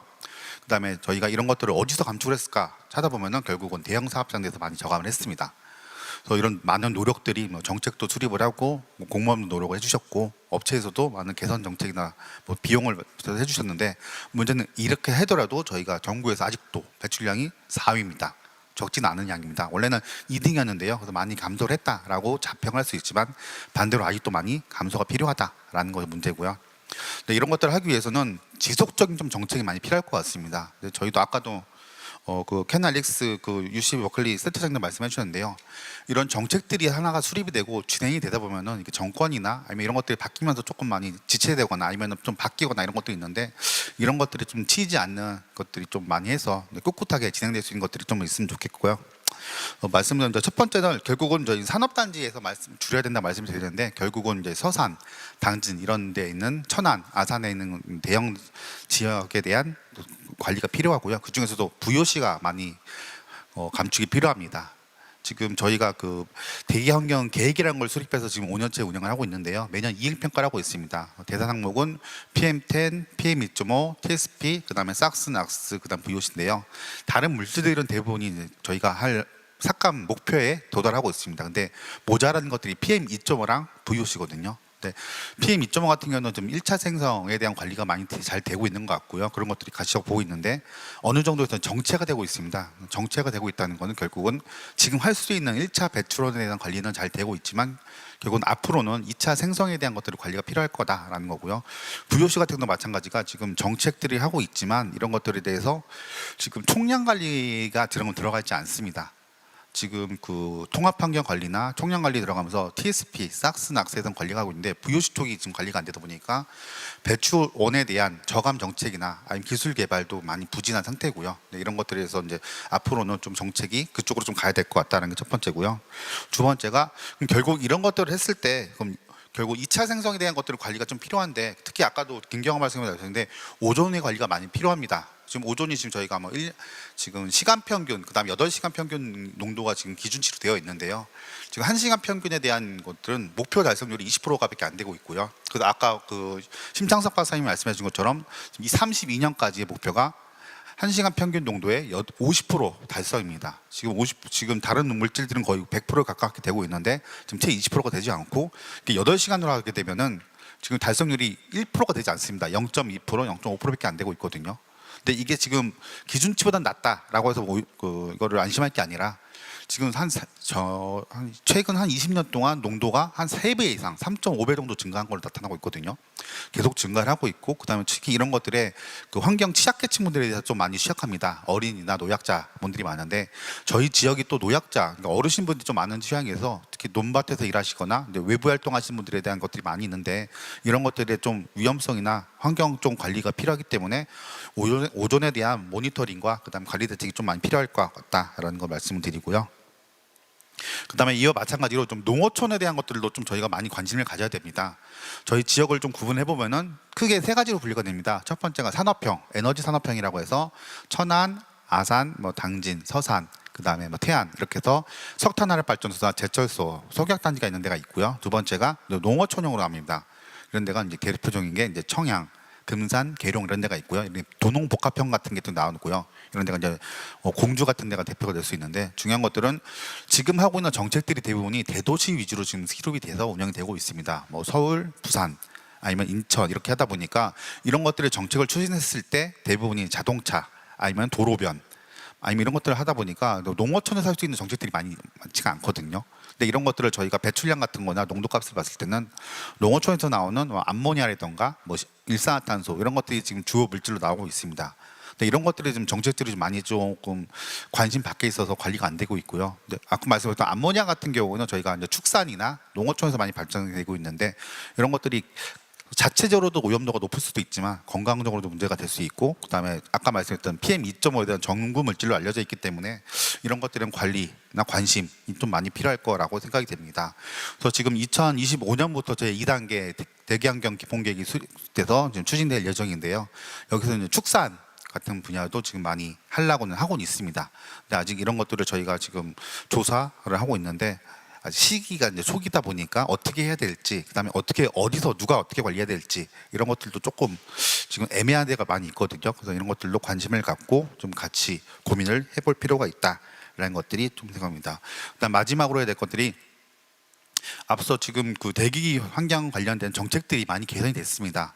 그래서 처음에는 인구수, 그다음에 노출에 대한 관리가 중요하다라고 해서 수도권을 대상으로 2003년에 수도권 대기환경 특별법이라는 게 만들어졌습니다. 그래서 서울, 인천, 경기 해가지고 인구수가 많은 지역을 위해서 관리를 하겠다라고 해서 어느 정도 가시적 효과가 있었고요. 근데 이런 것들을 하다 보니까 2016년, 17년 저희가 이 미세먼지가 이슈가 되면서 그럼 이거를 전국적으로 관리를 해보자라고 해서 2020년에 대기관리 권역법이 생깁니다. 그래서 저희 충청남도도 대전, 세종, 충남, 충북, 전북 이렇게 5군데가 해서 중부권을 묶여가지고 관리가 되고 있는데요. 또 중요한 것들은 이런 정책들이 그 시 단위의 것들은 어느 정도 일정하게 들어갑니다. 서울, 부산 저희는 치면은 대전, 세종은 일정한 배출원과 그다음에 유사한 농도 패턴을 보이는데요. 저희 도 단위 충청남도, 북도, 전라북도 같은 경우는 각 시 군마다 다른 특성을 보입니다. 저희만 가도 천안, 아산과 그다음에 서산, 당진과 청양, 계룡, 군산이 이게 다 다른 특성을 보이거든요. 근데 이런 것들이 아직까지는 전국으로 확대가 됐다라는 걸로 해가지고 충청남도로 묶여서 지금 관리가 되고 있습니다. 그래서 향후에는 이런 것들에 대한 관리를 하기 위해서는 결국 시, 군에 맞는 정책들이 수립이 돼서 추진을 해야 될 것 같고요. 지금 기후변화 같은 것들은 시, 군 단위로 지금 진행이 되고 있습니다. 근데 대기 쪽은 아직 그렇게 가지 못해서 향후에는 그렇게 가야 될 것 같고요. 근데 이런 것의 한 예가 결국 저희가 비상저감 조치나 계절관리제가 지금 진행이 되고 있는데요. 지금 이런 것들에 대한 효과 분석을 국립환경과학원이나 국가미세먼지정보센터에서 운영을 하고 있는데 지금 그 대외적으로 나오고 있지는 않지만 지자체별로 이게 효과가 차이가 많이 크게 납니다. 저희 충청남도 같은 경우도 마찬가지로 효과가 거의 미비한 걸로 나오고 있고요. 왜냐하면은 서울이나 부산 같은 경우는 차가 많거든요. 근데 대부분이 뭐 차량 운행 제한이라던가 그 도심에는 그 주차장 관리인데요. 저희는 차량이 운행이 안 되면은 출근할 수가 없습니다. 저희 집도 한 10km 이렇게 20km 떨어져 있어요라고 하시는 분인데 교통편이 대체할 수 있는 것들이 뭐 1시간에 한 대 이렇게 다니고 그런 거를 트랜스퍼 하려면은 한 2시간 출근하는데 왔다 갔다 4시간 걸리고 이런 건 말이 안 되는 상황 때문에 차를 끌고 와서 결국은 그 주차장에 못 들어가니까 앞에다가 그냥 쭉 세워놓고 가는 이런 웃지 못할 해프닝들이 많은데요. 이런 것들처럼 좀 지자구의 정책이나 현황에 맞는 것들이 좀 같이 진행이 돼야 되지 않을까라고 생각을 해봤습니다. 네, 이상입니다. 네, 감사합니다. 그 충청남도의 그 여러 가지 특성, 그다음에 노력들에 대해서 말씀해 주셨는데 그 이게 다 좋으신 말씀인데요. 그러려면 결국은 그 시, 군구별로 역량이 갖춰져야 됩니다. 그 역량이라는 것은 뭐 예산도 중요하겠지만 결국은 그 계획을 시행하고 이행할 수 있는 인력이거든요. 그래서 어떻게 하면 조직과 인력을 잘 갖출 수 있는지가 아마 가장 큰 관건이 될 것 같습니다. 그 토론자들의 말씀 다 들었고 혹시 발제자들 두 분의 의견이 있으신지 여쭤보고 그 다음에 청중들께 의견을 여쭤보도록 하겠습니다. 두 분 발제자들 혹시 의견이 있으신지요? 알렉스 켄 그 센터장님부터 말씀해 주시겠어요? 의견이 있으신지요?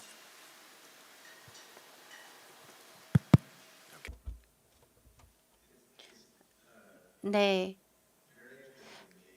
어떻게 이렇게 환경이 비슷한 것이 굉장히 흥미롭습니다. 베이징이나 충청남도 그리고 다른 도시 그리고 캘리포니아가 굉장히 비슷한 환경에 놓여 있는 것 같습니다.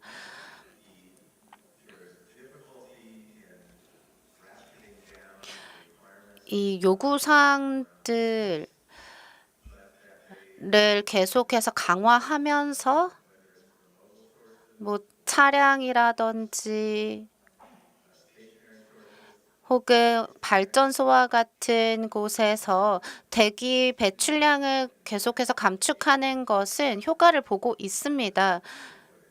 그리고 실질적으로 이러한 요구 사항들이 요구되는 곳에서는 효과를 보고 있는데요. LA 같은 경우도 대기 오염도가 많이 낮아졌습니다. 그리고 마찬가지로 베이징에서도 대기질이 개선되었고요.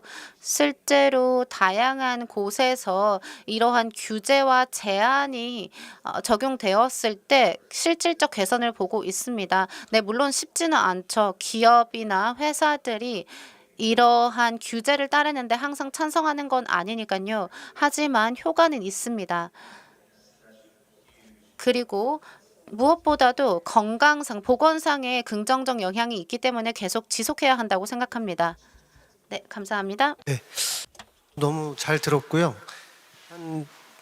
뭐 제가 발제에서 이제 시간 관계상 말씀을 못 드린 한 2가지 정도만 간단하게 좀 말씀드리겠습니다. 제가 이제 이행 계획을 어떻게 하다가 이제 정부하고 같이 저희가 연구 용역을 하면서 제가 이제 또 저 눈으로 보면서 많이 느낀 게 뭐였냐면 실제 그 지방까지 어떤 그 지자체까지 그 이행이 되려면 사실은 거버넌스가 굉장히 중요한 것을 이제 저도 체감을 했습니다. 왜냐하면 당사자들이 이제 정책을 이행할 때 당사자들이 굉장히 많이 연계가 될 수밖에 없거든요. 근데 중앙 정부에서 물론 정책이라든지 예산을 수립하지만 이것이 이행됐을 때 이것이 지방 정부라든지 뭐 대기환경 관리는 사실 금강유역청이 지금 중부권은 금강유역청이 이제 어떤 총괄을 하고 있는데 이런 지자체와 유역청의 어떤 거버넌스에 대한 의지도 굉장히 중요합니다. 거버넌스 시어리 전문가들한테 얘기를 들어보면 어떤 제도라든지 법률 같은 그런 눈에 보이는 것들이 굉장히 기본이 되지만 실질적으로 그것에 성과를 내기 위해서는 어떤 그 정책 결정자나 어떤 그 총괄을 하는 그 주체들의 어떤 의지라든지 리더십이 굉장히 눈에 보이지 않지만 중요하다고 합니다. 그래서 오늘도 아까 전에 그 학회 부회장님께서 말씀하셨지만 학회의 어떤 참여라든지 이런 부분이 좀 부족하지 않냐 이런 지적을 해주셨는데 이제 그런 부분들이 바로 이런 이제 정책을 이행했을 때 어떤 중앙 정부뿐만이 아니라 이렇게 민간에서도 피규제자가 있고 그 정책을 추진하는 데 도움이 되는 또 전문가 집단이 있습니다. 이제 이런 분들의 어떤 참여 그리고 궁극적으로는 그 정책을 주민들한테 알리고 그분들의 이제 어떤 지지라든지 동의를 이끌어내는 이 과정이 상당히 중요한데 사실은 이런 것들이 공무원들이라든지 정책 경쟁들한테 굉장히 이제 힘든 일이 아닐 수 없죠. 하지만 이런 부분들이 사실은 굉장히 중요한 열쇠가 될 수 있다라는 걸 제가 많이 느꼈고요. 그런 부분들에 대해서 이 자리를 비롯해서 좀 강조하고 싶었습니다. 그리고 마지막으로 이제 오늘 저희가 다 얘기했던 것이 실외 공기인데요. 사실 여러분들 전부 다 이제 실내에서 거주하는 시간들이 많습니다. 그리고 뭐 요새 기후 변화라든지 뭐 여름에 폭염이 있었을 때 대부분 실내에서 에어컨 켜고 있잖아요. 근데 실내에 대한 공기의 영향 상당히 많이 노출이 되고 있습니다. 그래서 이런 부분들이 작년에 이미 국회에서 급식 어떤 그 요리 시설 조리를 하는 시설에서 그 근로하시는 분들이 상당히 많은 폐암이라든지 이런 호흡기 질환에 노출돼서 피해가 늘어서 국회까지 청원이 올라온 사례가 있었습니다. 그래서 이런 부분들이 좀 더 많이 알려지고 어떤 그 정책 결정자들 분들한테 많이 알려져서 이런 부분들에 대한 노출 피해라든지 이런 부분들을 최소화할 수 있게 실내 공기질 개선이라든지 노출 피해 저감을 위해서 많은 관심들이 좀 필요하지 않나 이렇게 생각을 합니다. 감사합니다. 네, 고맙습니다. 그 여러 토론자들 그리고 발제자들께서 다시 말씀해 주셨지만은 이게 중앙 정부의 역할, 그다음에 지방 정부의 역할, 그다음에 충청남도에서도 각 시도 시군구의 차이, 또 이해 당사자들 간의 어떤 협의와 합의 과정이 중요하다고 하고요. 그 지금 사회가 바뀌고 있습니다. 그래서 정보가 쉽게 전파되는 사회고요. 또 하나는 갈등이 심해지는 사회입니다. 특히 점점 더 정보가 더 쉽게 전파되고 당사자들 간의 갈등이 심해졌을 경우에 그 갈등과 정보를 어떻게 잘 통합해서 한 방향으로 나가느냐 하는 게 결국은 거버넌스고, 그러려면은 소위 말하는 과학적 근거를 가진 정보의 바탕을 둬야 될 겁니다. 그러니까 예전처럼 그냥 중앙정부가 뭐를 한다 그러면 그대로 가는 게 아니고, 이제 어떤 개인이라든지 단체가 중앙정부가 하는 것도 과학적 근거가 있냐라고 물어봤을 때 예전 같으면 그냥 집행할 수 있겠지만 이제는 그냥 집행할 수가 없고 어떤 과학적 근거를 갖고 이런 정책을 만들었고 여러분한테 어떤 효과가 있을 겁니다라는 거를 이제 설명해야 되는 사회가 된 겁니다. 이제 시간은 걸리겠지만 그 절차를 밟지 않으면 이제 정책이 제대로 이행되고 효과가 나오지 않기 때문에 어떻게 그것들을 잘 정보를 관리하고 갈등을 관리하느냐가 중요한 문제가 될 것 같습니다. 그거의 가장 큰 거는 여기 계신 충청남도라든지 각 시군구의 공무원들도 계시겠고 과학적 근거를 만드는 연구자들 여러분들이 노력을 하셔야 될 것 같습니다. 자, 그러면 이제 청중들께서 혹시 저기 질문이 있으시면은 질문이나 의견이 있으면 손을 들고 말씀해 주시겠습니까?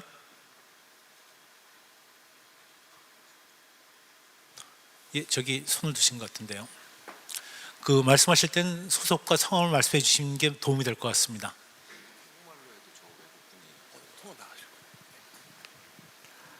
저는 저기 당진에 있는 서울경검소이라는 회사에서 왔는데요. 저는 그 알렉스 센터장님한테 좀 질문을 드리고 싶습니다. 지금 뭐 대기 환경 캘리포니아하고 LA를 말씀하셨는데 혹시 이 아까 말씀 중에 대기 환경 개선은 규제가 따라야 이게 이루어진다라고 말씀을 하셨는데 혹시 이 규제가 고용 관계에 어떤 영향이 있는지에 대해서, 그리고 어떻든 지금 발표하신 분 우리나라하고 뭐 중국이나 뭐 인도네시아는 최근 10년 안에 이 환경 개선을 한 것 같은데 지금 미국은 굉장히 일찍부터 시작한 사례여서 제가 그 미국에다 좀 여쭤보는 건데요. 이 고용 관계가 어떻게 개선되는지, 아니면 처음에 이런 규제를 했을 때 고용이 좀 심각했는데 몇 년 후에 이 대기 환경을 개선하는 사례에서 이 고용 관계가 좋아졌는지, 네, 이게 궁금하고요. 그리고 또 하나 시간이 되신다면 이게 대통령의 가치관에 따라서 대기 환경 개선에 대한 활동이 좀 다르다고 저는 생각을 합니다. 우리나라도 마찬가지로 아까 뭐 트럼프하고 헬리스 그 얘기를 하셨는데 혹시라도 이 대기 환경이라는 게 아까도 말씀하셨지만 이게 저도 환경 쪽에 있다 보면 다 숫자로 나오거든요. 이 숫자로 나오는데 대통령에 따라서 이 숫자를 판단하는 것이 왜 다른지, 예, 미국도 이거를 왜 다르게 생각하는지가 솔직히 궁금합니다. 이상입니다. 네, 그러면 첫 번째 이야기부터 하겠습니다. 혹시 이런 규제가 고용에 영향을 주냐라는 질문을 하셨는데요. 캘리포니아의 경험을 말씀드리면 환경 규제는 늘어났고, 그래서 환경에 큰 영향을 주고 개선을 했고 또 경제도 좋아졌습니다. 캘리포니아만 봤으면 그렇고요. 이제 미국에서도 캘리포니아가 5번째로 큰 경제주입니다.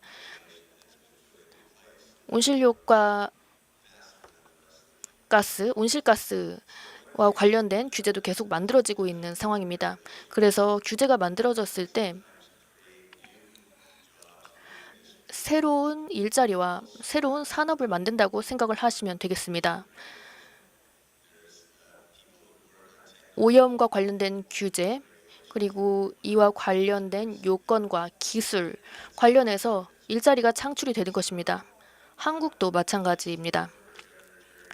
저는 제리 브라운 주지사님과 함께 일했던 적이 있는데요. 규제가 잘 만들어졌다고 항상 말씀하셨습니다. 너무 많은 관료주의나 이런 딱지만 붙이는 규제가 있는가 하면 오염을 줄이고 고용 환경을 개선시키는 규제도 있다고 하셨습니다. 그래서 지속적인 균형 잡기가 잘 되었다는 뜻입니다. 왜 그 숫자를 잘 해석하지 않냐는 그런 질문을 하셨던 것 같은데요. 저는 그렇게 받아들였습니다. 안타깝게도 가끔은 일부 정치인들에게는 조금 사람들이 듣기 좋아하는 그런 명료한 답을 주는 경향이 있습니다. 기후변화가 가지고 오는 모든 영향들은 사람들이 듣고자 하는 말이 있습니다. 그냥 무시하면, 눈앞에서 안 보이면 없어지는 거 아니야 라고 생각을 하는 것입니다. 그래서 이제 단기 동안 이제 권력을 잡는 사람들이 이런 답을 하는 경향이 있습니다. 다른 저기 질문이나 의견 있으면 손 들어 주십시오.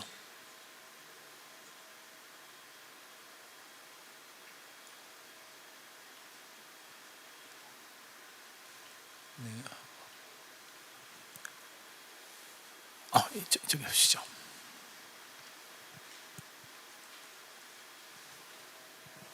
예, 저 국립공주대학교 미세먼지연구관리센터 이용현입니다. 저도 켄 알렉스 씨한테 여쭤보겠습니다. 우리가 지금 산업계나 교통 분야나 이런 농업 분야냐 이런 분야는 이제 제도적으로 이렇게 저감 정책이나 규제를 통해서 하고 있는데 팬데믹이 코로나 팬데믹 이후에 또 정치적 사회적 현상 변화로 인해서 주민 실천 속에 소비라든가 생활 속에 저감할 수 있는 그런 교육이라든가 이런 단체 활동이라든가 이런 게 상당히 요새 보면 줄어든 것 같습니다. 그래서 이 부분이 결론적으로는 보건이나 경제 쪽에 더 우선순위가 있어 갖고 이쪽에 좀 그 전보다 한 4, 5년 전보다 좀 쇠퇴하지 않았나 이런 생각이 들고요. 그래서 이걸 회복하기 위해서는 상당한 조금 시간이 걸리겠다 이런 개인적인 생각을 해봅니다. 그래서 지금 이런 상황이 로스앤젤레스나 이쪽에서도 캘리포니아나 이쪽에서도 이런 상황이 지금 현재 일어나고 있는 이런 상황과 비슷한 그런 상황이 있는가, 그리고 또 하나는 이런 실천 운동에 대한 그런 사례가 뭐 있나, 두 가지만 좀 한번 물어보고 싶습니다. 이상입니다.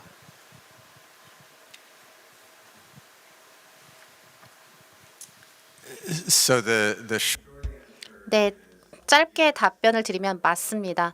네, 그러한 노력들이 현재 소비 태도 혹은 소비 패턴에서 어떻게 하면 배출량을 감소할 수 있을까? 뭐 예를 들어서 육류 소비를 줄이는 것이 꽤나 많은 효과를 낼 수 있고요. 또 다른 노력으로는 뭐 한국 같은 경우는 그린 크레딧 카드, 그린 신용카드라는 걸 있는 걸로 알고 있는데요. 미국도 아마 그걸 도입하면 굉장히 좋을 것 같습니다. 소비 패턴에서 조금 더 그린 상품을 소비할 수 있도록 하는 것인데요. 네, 실제로 미국에서도 소비 패턴을 바꾸고자 하는 노력들이 일어나고 있습니다.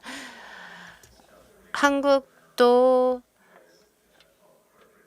뭐 기업 ESG 활동이라든지요. 이러한 노력들이 일어나고 있을 텐데 계속된 노력들이 소비 패턴을 변화하기 위해서 이뤄지고 있습니다. 회사뿐만 아니라 그리고 소비 패턴을 바꾸기 위한 이러한 기업적 노력들도 있습니다. 뭐 속도는 느리긴 하지만 그리고 조금 더 배출량을 감축하기 위해선 더 많은 노력이 있어야 하겠지만 소비 패턴에도 노력들이 일어나고 있습니다.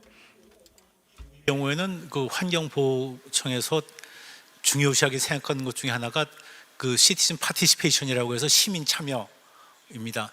그러니까 측정이라든지 여러 가지 환경 활동에 있어서 일반 시민들의 참여를 매우 중요하게 생각하고 있고요. 그리고 또 하나 생각해야 될 것이 세계 에너지 기구에서 보면 개개인의 소비라든지 에너지 사용 같은 데서 개개인이 행동 변화, 그러니까 개개인의 행동 변화로 의한 것은 3분의 1 정도이고 나머지 개인의 에너지나 환경에서 3분의 2 정도는 그 제도가 바뀌어야 된다고 합니다. 그러니까 결국은 개인의 이 활동도 개인의 노력도 중요하지만 교육도 중요하지만 결국은 중앙정부나 지방정부의 규제 또 기준 강화 같은 것들이 중요하겠죠. 그런 면에서는 그런 것들을 할 수 있는 것은 민주국가에서는 여러분들 일반 개개인들이 중앙정부, 지방정부에 더욱더 요구하고 투표를 환경 쪽에 기후변화 쪽에 중심을 두는 후보에게 투표하는 것이 아마 가장 쉬운 방법이 아닐까 싶습니다. 예, 또 다른 질문 있으시면 하시죠.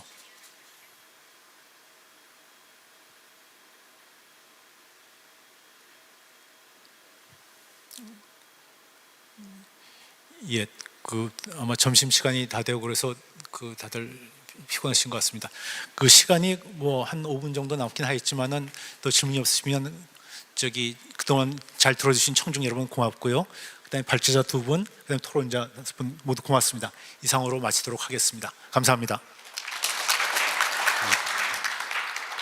네, 감사합니다. 오늘 발제와 토론을 통해 말씀해 주신 내용들은 우리 충청남도의 대기환경 개선 정책 추진에 큰 도움이 될 것이라고 생각합니다. 오늘 주제 발표와 토론에 참여해 주신 모든 패널분들께 다시 한번 뜨거운 박수 부탁드리겠습니다.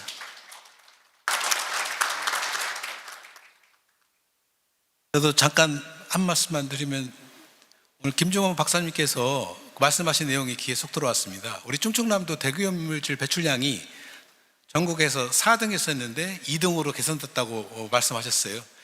그 개선된 이유는 여기 참여해 주신 기업체 관계자 여러분들의 적극 노력과 도민 여러분들의 참여 덕분이 아닌가 그런 생각을 해봤습니다. 바로 그 기념 촬영을 하도록 하겠습니다. 그 패널분들은 앞으로 나오셔서 기념 촬영을 해주시겠습니다.